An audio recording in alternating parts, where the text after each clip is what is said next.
Ya vamos a platicar hoy en este recorrido que estamos haciendo por diversos temas con mis queridos Marta Lamas y Mauricio Merino. Mauricio, ¿cómo estás? Bien, Mario, qué gusto de verte. Hola, I- Marta, está hablando por teléfono, igual, Marta. pero está hablando con No, nosotros, me es la estoy buena. conectando por teléfono y por ustedes. Eso, a menos de que esté Hola organizando Mario, el hola recalentado o Mauricio. algo, está hablando aquí con nosotros. Y querida Marta, si te parece, arrancamos contigo, que hoy nos traes un libro interesante como para esta última semana del año. Sí, bueno, le voy a pedir a producción que ponga la foto, yo lo tengo aquí por si Ajá. lo quieren ver. Este de No es normal, de Ujú. Viri Ríos. Fíjense que es bien interesante porque es todo un análisis de la forma en que en México, mexicanas y mexicanos, hemos naturalizado una serie de graves problemas, muchos de ellos que tienen que ver con el trabajo, ¿no? El libro está dividido en 5 secciones, no voy a hablar de todas, nada más voy a hablar de la parte del trabajo y del trabajo de las mujeres porque es muy interesante. Pero antes quería leerles quién es Viri Ríos, porque yo lo acabo de descubrir, y lo que ella Ajá. dice de sí misma. Dice: fui una niña que nació y creció en un vecindario vulnerable de la Ciudad de México. Mi mamá y mi papá, dos adolescentes de 19 años, me tuvieron mientras vivían en un cuartito de azotea en Ecatepec. Pronto lograron mudarse a un departamento cerca de ahí y juntos crecimos. Gracias a múltiples becas, logré estudiar mi licenciatura y posteriormente mi doctorado en la Universidad de Harvard, donde actualmente doy clases durante los veranos.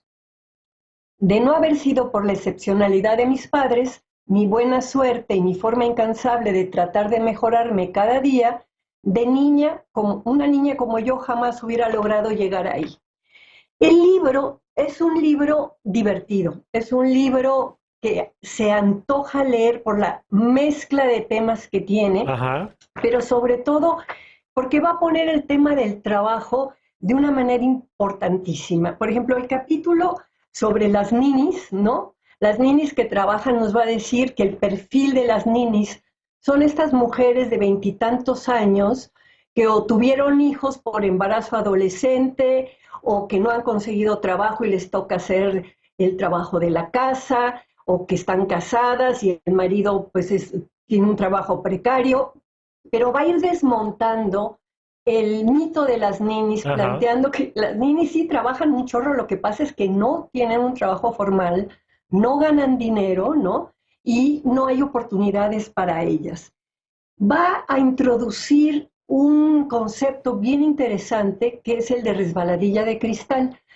Siempre en el feminismo se decía que las mujeres teníamos un techo de cristal por el Sí. cual no podíamos ir más allá de ciertos puestos, y ella va a partir del techo de cristal, pero para decir que también hay una resbaladilla, que en el momento en que hay cualquier conflicto, la primera que se va para abajo, a la primera que despiden, a los salarios Bueno, lo que vimos con bajan, la es pandemia el tema clarito, ¿eh? de las mujeres. A Claro. mí lo que me parece, digamos, muy interesante es un poco la conclusión que llega y dice que tenemos que dejar de tolerar a un Estado que no ha sido capaz de crear un sistema público de guarderías y de cuidados para personas enfermas y ancianas, que ha penalizado el aborto y que no ha regulado el trabajo para que sea compatible con la posibilidad de tener una familia. Dice que las ninis cargan sobre sus hombros esta incapacidad de que el Estado tenga servicios públicos de cuidado, ¿no? Y si eso nos ha condenado a las mujeres a convertirnos con una alta probabilidad en trabajadoras sin pago. Yo me acordaba de este filósofo que se llama Sigmund Bauman, que Ajá. dice, mete el tema de la ceguera moral para referirse a la pérdida de sensibilidad en el momento actual, ¿no? En esta modernidad líquida Ujú. de la que él habla. Y Bauman dice que la ceguera moral vive en lo que se considera lo normal, y me parecía una coincidencia justo con el título de Viri Ujú. Ríos, ¿no? Que es hablar de una actitud de indiferencia ante el sufrimiento de las demás personas.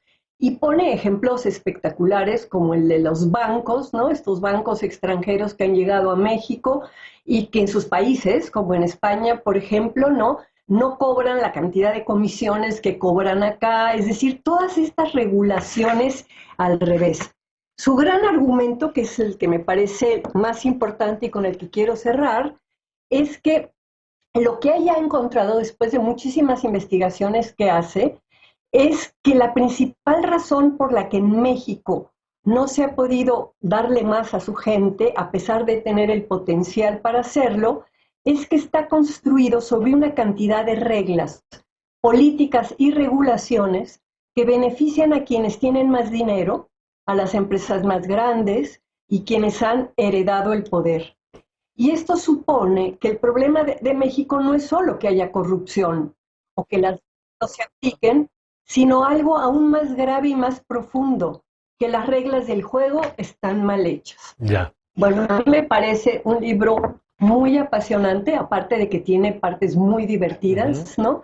Y pedía, pues ahora que estamos de vacaciones, recomendarlo como una lectura súper interesante. Buena propuesta. Gracias, Marta.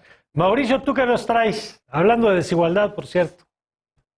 No, bueno, es una combinación, ¿no? A propósito de desigualdad, efectivamente, hace pues ya un par de semanas, no lo tengo muy claro la salida, pero en diciembre, The World Inequality Lab, que es un grupo de investigadores verdaderamente espectacular, de un rigor académico y de una metodología muy, muy fina, entre otros Lucas Chancel y, por cierto, también Piketty, que es muy conocido, sí.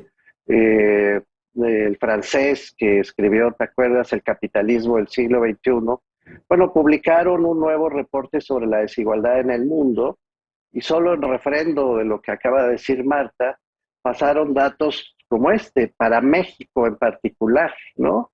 En México el 50% de la población del país, Mario, tiene un ingreso anual promedio de 75,000 pesos al año, con eso viven. Esto quiere decir que tienen el 9.2% del ingreso total. El 50% de la población, la mitad de las y los mexicanos, reciben el 9% del todo el ingreso del país. Vaya. Mientras que el 1%, Mario, el 1% de la población recibe al año un promedio de 10,734,000 pesos. 10 millones al año, más de 10, casi 11. Esto significa el 26.1% del ingreso total del país. Ahora, si tú fijas la mirada en el 10% de la población, el 10% más alto, claro, es 2,355,000 pesos al año y concentra el 78% entre ambos grupos, los más altos.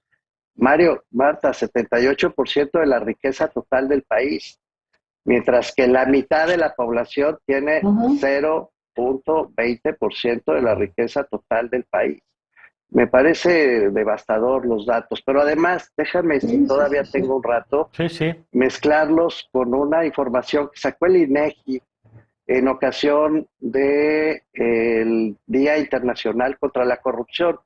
Decía Balzac que detrás de cada gran fortuna siempre hay un crimen. Y yo coincido con Balzac. Creo que las grandes fortunas y las grandes desigualdades están en buena medida basadas en hechos de corrupción. El problema es que el INEGI, ahora que publicó esto el 9 de diciembre, nos reporta que el 62% de la población mayor de 18 años seguía pensando hasta el corte que ellos hacen en 2019, 2020, que había corrupción. Pero 15% de la población, hasta el último dato disponible por el INEGI, 15% de la población fue víctima de un hecho de corrupción en este país. En el 2013, 12.1%, en el 2015, 12.6%, en el 2017, 14.6%, y en el 2019, 15%. 0.7. Vaya.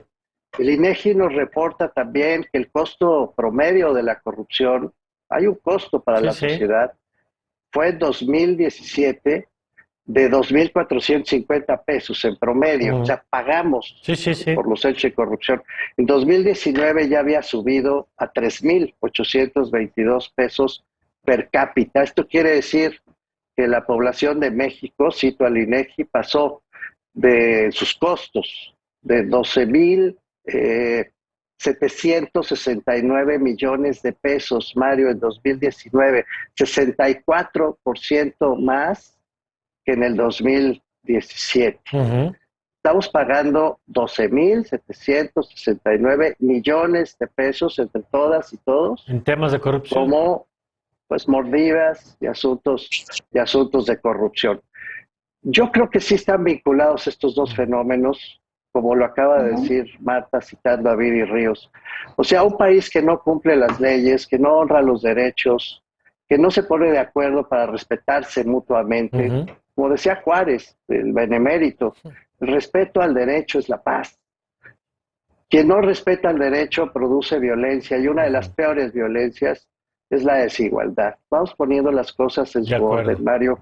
Si seguimos queriendo combatir la corrupción, metiendo solamente a los peces gordos a la cárcel, pues esto se va a seguir reproduciendo eternamente. Que nos sirve el fin de año, y ahora que estamos en vísperas de un nuevo año, para pensar en serio las causas que generan esta desigualdad, que sí están vinculadas con la corrupción. Pues ahí están los dos temas justo para dejarnos pensando en estos días. Mauricio, gracias. Al contrario, gracias a ustedes. Marta, querida, gracias. Ay, Dios. Gracias a los dos. Nosotros vamos un corte a regresar con Mauricio Meshulam aquí en La Agenda.